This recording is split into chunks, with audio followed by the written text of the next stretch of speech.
अब हम बात करते हैं निजवाचक सर्वनाम के बारे में, जिन्हें रिफ्लेक्सिव प्रोनाउन भी कहा जाता है। यदि परीक्षा में पूछा जाए कि निजवाचक सर्वनाम के उदाहरण किसे कहते हैं या फिर इनमें से निजवाचक सर्वनाम को छांटिए, तो आप इस तरीके का प्रयोग करके बड़ी ही आसानी के साथ निजवाचक सर्वनाम अर्थात रिफ्लेक्सिव प्रोनाउन का उदाहरण पता कर सकते हैं।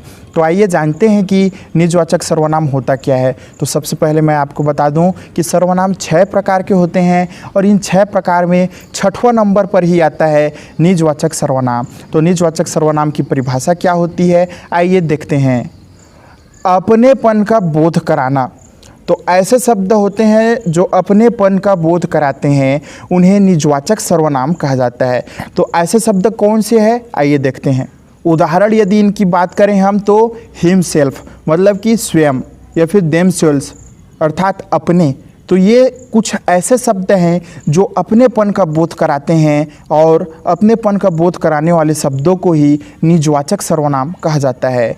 इसे वाक्य के तौर पे देखेंगे तो पाएंगे कि आप मेरे सिर आँखों पर हैं, आप मेरे सिर आँखों पर है।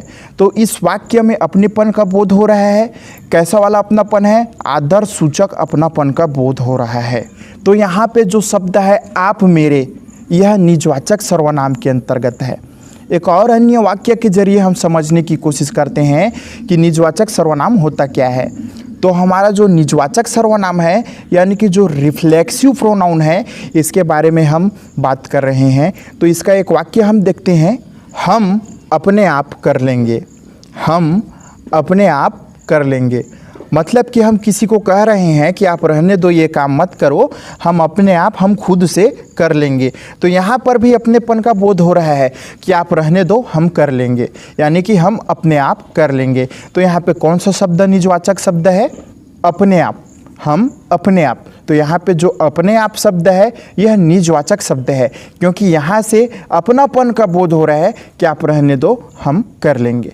तो ये तो देख रहे थे हम सर्वनाम। यह सर्वनाम का 6वां प्रकार था जिसे निजवाचक सर्वनाम कहा जाता है।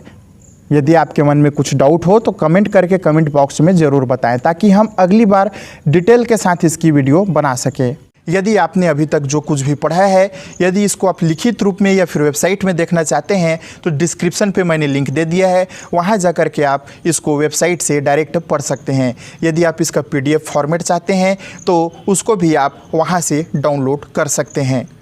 हम आपको संपूर्ण हिंदी व्याकरण बताने जा रहे हैं। यदि आप पूरा हिंदी व्याकरण सीखना चाहते हैं तो हमारे सारे वीडियोस को पार्ट वाइज देखते जाइए। हम डिटेल से, क्रम से, शुरुआत से लेकर के आखिरी तक आपको हिंदी ग्रामर सिखाने जा रहे हैं। तो हिंदी व्याकरण हम शुरुआत से लेकर के अंतिम तक पार्ट वाइज आपको स्टेप के साथ सिखाते जा रहे हैं। तो बने रहिए हमारे साथ और सीखते रहिए हिंदी व्याकरण।